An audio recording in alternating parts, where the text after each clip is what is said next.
A TV Unesp abre espaço para o debate sobre saúde e segurança do trabalhador. Nós acompanhamos aqui em Campos do Jordão o primeiro congresso da coordenadoria da área da Unesp. Nós conversamos com especialistas no tema.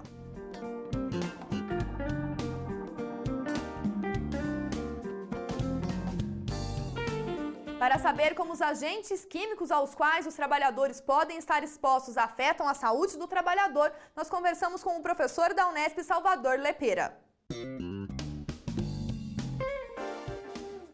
Professor Salvador, o senhor é um pesquisador da área de toxicologia. Como que essa área da toxicologia ela se relaciona a doenças ocupacionais?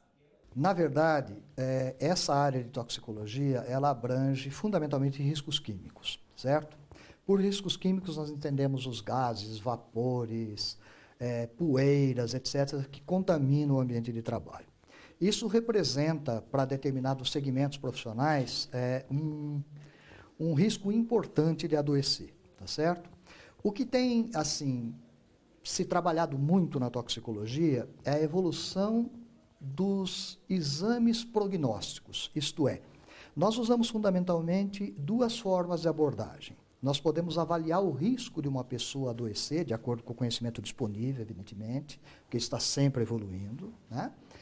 Avaliando a quanto da substância a pessoa está exposta, isto é, há técnicas pelas quais nós amostramos o ar do ambiente de trabalho e com isso nós podemos avaliar qual é a probabilidade ou qual seria a probabilidade de uma pessoa adoecer em função daquele risco, para o qual é proposto determinados limites que devem ser obedecidos. A segunda abordagem é através do organismo do trabalhador, isto é, para alguns agentes químicos, infelizmente ainda não são muitos, né? É possível, através de um exame, como um exame de laboratório para diagnosticar uma doença qualquer, avaliar qual é a probabilidade de adoecer. E isto é a diferença fundamental entre um exame comum, auxiliar do diagnóstico, desses que todos nós fazemos para fazer um check-up, etc., de um exame da toxicologia ocupacional. Quando você faz um exame desses comuns, por exemplo, há uma suspeita de que você tem diabetes, tá? E o médico, muitas vezes, precisa da confirmação da hipótese diagnóstica que ele formula em função das informações que você forneceu a ele e que subsidiaram esta conclusão. Então ele pede a você que vá ao laboratório e faça uma dosagem de glicose. Isso confirma uma hipótese. O que é que tem de diferente na toxicologia ocupacional quando ela é bem feita? Não há hipótese clínica estabelecida. Você não tem doença. E isso, às vezes, gera um certo conflito. Por quê? Não tendo a doença, não havendo manifestação clínica, o número que o médico recebe é um número que indica que a probabilidade de você adoecer ficou inaceitável. E isso, muitas vezes, é pouco compreendido. Mas, enfim, entendemos isso como um avanço, uma necessidade, e é uma questão de cultura profissional, né? E as pessoas vão, evidentemente, se habituando a fazer isso, e creio que tanto a universidade como a instituição, né, tem um papel primordial nisso, que é educar as pessoas, evidentemente. E como esses profissionais, professor, que estão expostos a riscos químicos, eles podem agir de forma preventiva para evitar afastamentos, outros problemas de saúde e até mesmo uma aposentadoria precoce? É fundamental que se faça. A legislação, inclusive, assim o exige. Por exemplo, formalmente, é óbvio que isso depende de determinadas avaliações profissionais, de como se dá a exposição, né? Formalmente, todo trabalhador que está exposto a um determinado risco deve ter esse risco avaliado pelo menos a cada 6 meses.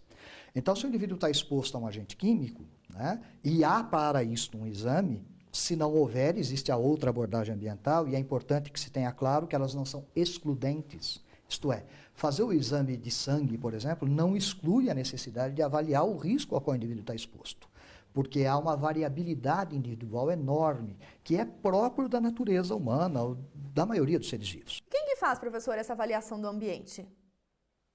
Formalmente é um profissional que se chama higienista ocupacional. É a pessoa que tem o treinamento adequado, né, para executar as fases da avaliação, isto é, o reconhecimento adequado do risco, o planejamento adequado da avaliação, a coleta de forma correta das amostras, o tratamento das amostras e a sua análise, assim como o tratamento estatístico dos dados e a fundamentação da conclusão que se tira a partir disso.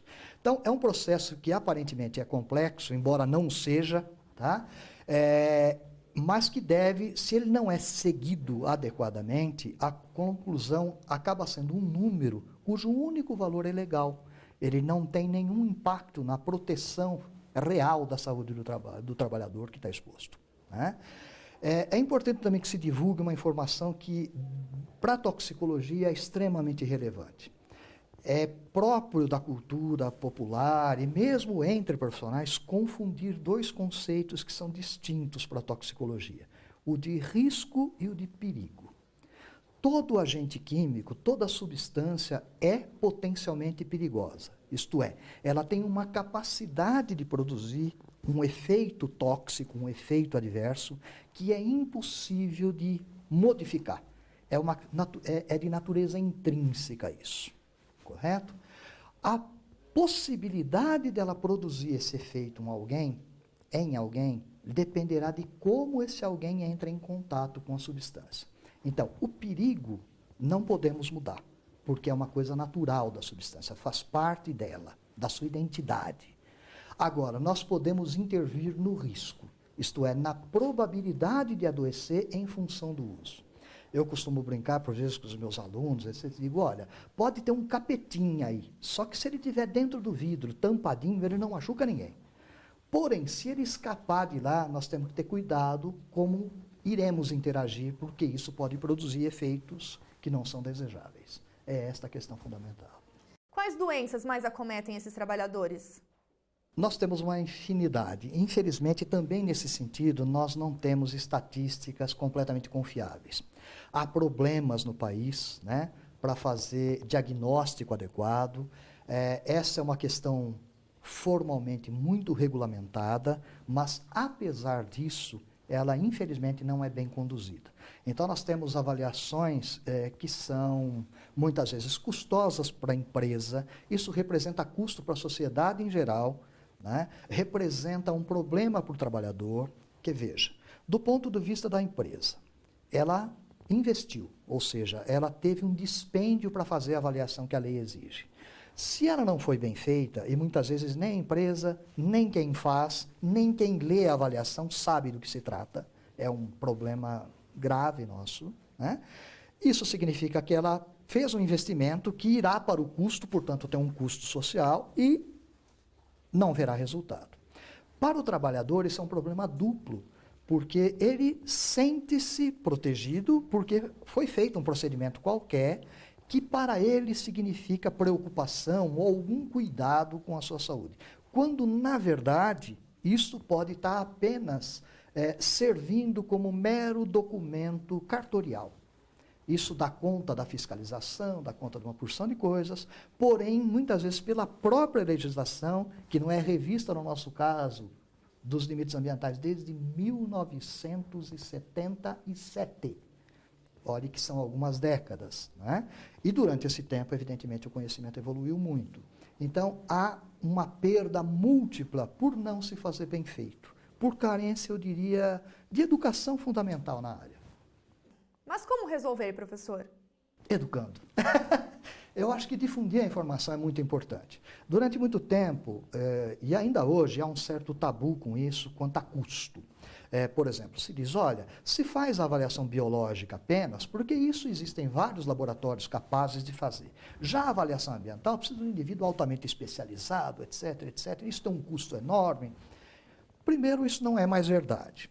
Segundo, também não é verdade que há muitos laboratórios qualificados para fazer isso, né? A universidade vive experiências cotidianas com isso, porque antes de existir o nosso laboratório, e ainda hoje, porque ele ainda não faz tudo, né?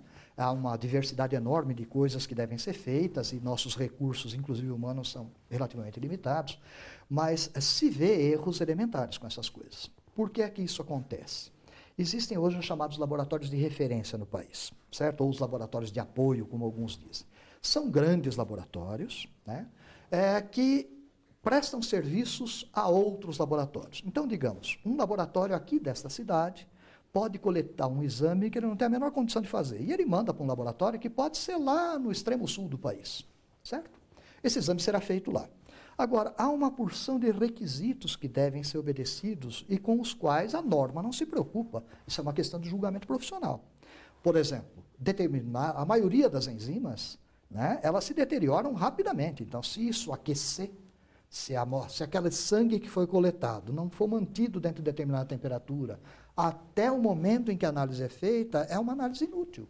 É um resultado que nada tem a ver com o que está acontecendo com o trabalhador que está aqui, às vezes a milhares de quilômetros onde está sendo feito o exame.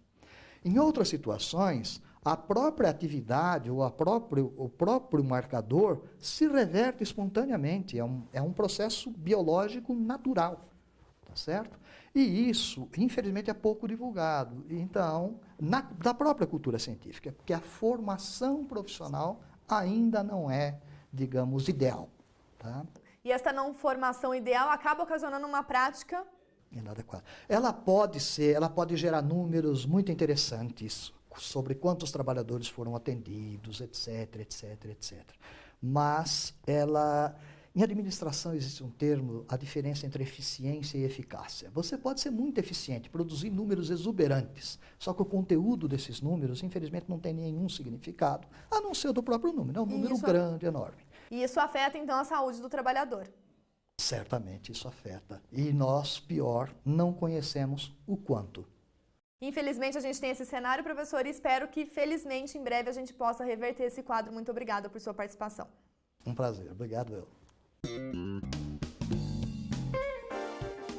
Um ambiente de trabalho adequado diminui os riscos de doenças ocupacionais vinculadas a agentes químicos aos quais os trabalhadores podem estar expostos. Acompanhe a discussão sobre doenças ocupacionais aqui na TV Unesp.